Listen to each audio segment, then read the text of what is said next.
Peter Drucker is credited with saying, "You cannot manage what you cannot measure." While he said it in a different context, it's very appropriate to managing finances as to many other things in life. Because if you do not track your income and your expenditures, don't be surprised if you find yourself under so much financial stress or living paycheck to paycheck. You've probably had the one about 60% of people earning more than $100,000 in the US living paycheck to paycheck. And it's in the same country that a research a few years ago found that among the top 5 millionaire careers is teaching. Now, teachers typically earn less than 6 figures, less than 100,000 over their working life or over their career. They're typically earning between 40 to 80,000, perhaps a little later in their career, and yet they're able to become millionaires. What does that say to you? What that says to me is that teachers are living within their means or below their means and are able to save some of their earnings or save so much of their money to get them into this place where they become millionaires.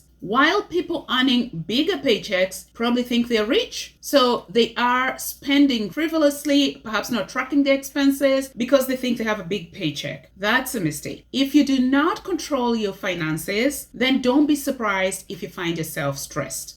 So the first step to getting rid of financial stress is to take control of your finances. If you do not take control of your finances, regardless of how much money you bring home, you will just never have enough money. Assigning every dollar to a task and making sure that all your expenses fit within your income. Having a financial plan is what is known as budgeting. So you have to make your expenses fit within the income you have. I've heard it say that budgeting gives you permission to spend guilt-free. Now, you have to know that a budget is simply a plan of how you're going to spend your money, and it's based on actual money. So you have a job, you have a paycheck you expect every 2 weeks if you're working, then you can plan to spend that money. Assign, expenses to the income you're going to get. Budgeting is not based on money you expect to get 3 months ahead or 9 months ahead, because that's not certain. So you can't spend money that you expect 3 months ahead. That's simply called debt.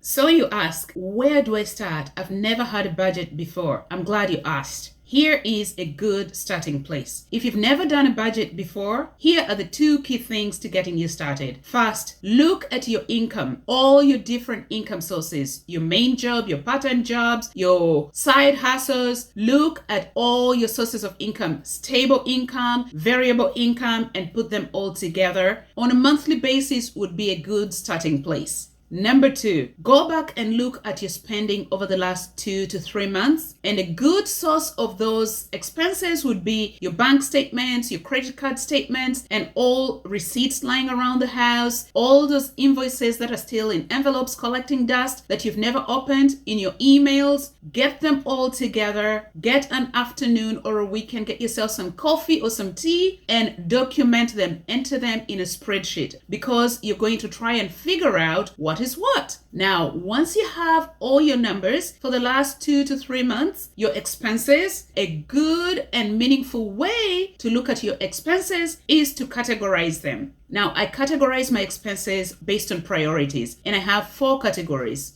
Here are my categories. The first one is essentials or basic needs. And I think this should be common to everybody. This covers things like shelter, so your rent or your mortgage payment and property taxes and so on. Food, transportation, whether you use public transit and so you're buying a monthly pass or you have a car payment, look at those as well. Healthcare, insurance. So that is the first bucket or the first category. These tend to be fixed costs, but because they're repetitive month after month. So that's the first bucket of expenses. Next to essentials is savings. And I say savings very loosely because savings includes both savings and investing. So this includes items or cost items such as my emergency fund, contributions to retirement accounts like RRSP, TFSA or 401k and Roth IRA and ISA. So that is number 2. The third category is what I call lifestyle and socializing or discretionary spending for some people. And this includes things like gifts and presents,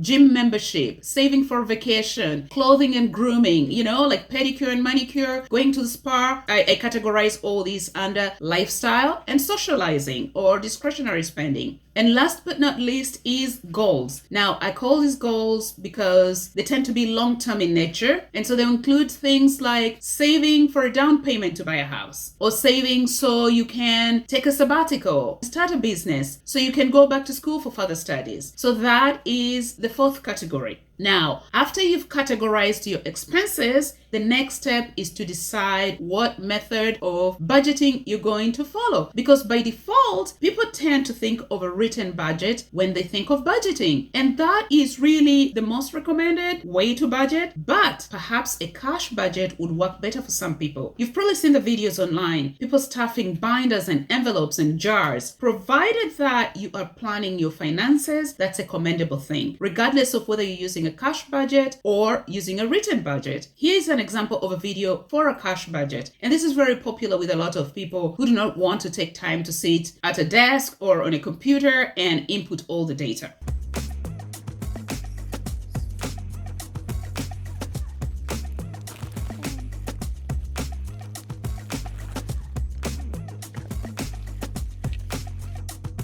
You implement cash stuffing with it by budgeting the money literally and physically with the cash. So that means you start your budget with whatever your paycheck number is, and you give every dollar a place down to zero. Now, note that a written budget doesn't have to be very elaborate or very detailed, because that becomes overwhelming for so many people. And so that's what intimidates people from even trying at all. A budget just has to be simple, help you to track your income and expenses. I have a tracker that I use. So my budget document, it's down in the description and it's free for anybody to download. And I think you're going to find that it's very user-friendly. You just have to input your numbers in the different fields by month, and it automatically populates the totals by month and a running total for the year. And I think you're going to find this very helpful. So feel free to download a copy for yourself and add fields as you feel necessary for yourself. Now, here are 6 good reasons why it's important for everyone to have a budget. Number 1, a budget helps you to meet your basic needs. Because you're documenting the costs or expenses that you expect for your living on a monthly basis, when your paycheck hits, you make sure that those funds go to the assigned expense lines, because that's your spending plan. You're not tempted when you see your paycheck hit your account to hit the street, go to the mall, or go to that store where you saw that gorgeous set of earrings. You make sure that the money that's meant for your rent, for your transportation, and for your food are just that. So if you don't have any extra money to spend on the gorgeous earrings, then you'll have to wait for the next paycheck.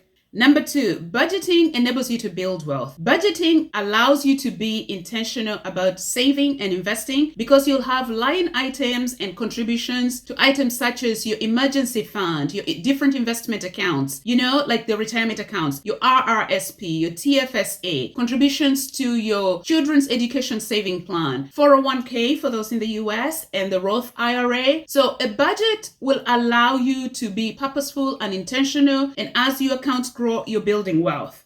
Number 3, budgeting eliminates stress and gives you peace of mind. Planning your finances forces you to live within your means. You'll not find yourself overspending, because if an expense does not fit within your budget, you probably won't have it in your budget. Or you go out and find additional income by working maybe a side hustle or a part-time job. You'll find a way to bring in more income if you want to spend. And you will find that you're eliminating a lot of wastage or unnecessary spending. So because as part of your budgeting, you also set money aside into an emergency fund, you'll find that you'll have fewer surprise expenses springing up on you, or if they come up, you're able to take care of them. Number 4, budgeting enables you to achieve your goals. Because if you wanted to buy a house and you're intentional about it, you're going to have one of your goals as putting aside money for a down payment for your house, or setting aside money so you can go on that dream vacation, or setting aside money so then you can go back to school. So budgeting is going to help you be purposeful and intentional about achieving your goals.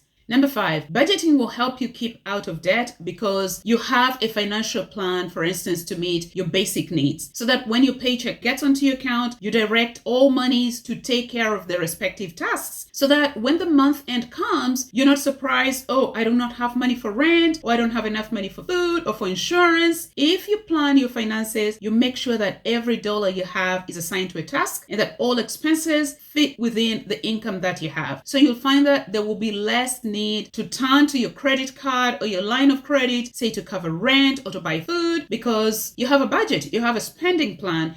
Last but not least, number 6, budgeting gives you financial security. When you budget, you make savings line items in your financial plan so that you're setting money aside for the present, for your goals, and for the future. So you have an emergency fund. You're setting aside money for a down payment for your house, for instance, contributing to your retirement accounts. Budgeting is going to help you have this peace of mind where you know if a rainy day came, you'd be able to cover those short-term emergencies, and that you know someday you will be retiring because you are diligently contributing to your retirement accounts 20, 30, 40 years down the line. So if you're living paycheck to paycheck or you're financially stressed, especially if you have a decent income, a good starting place will be to sit down and look at your budget or start tracking your expenses, and you'll find that there is a lot of wastage that you will eliminate from your budget or from your finances, and you'll come to this place of peace where you can live within your means or below your means, and in fact even build wealth. Think of the teachers, less than 6 figures, millionaires. I hope you enjoyed this video and that you learned something from it. If you did, please consider liking and subscribing. Thank you for watching.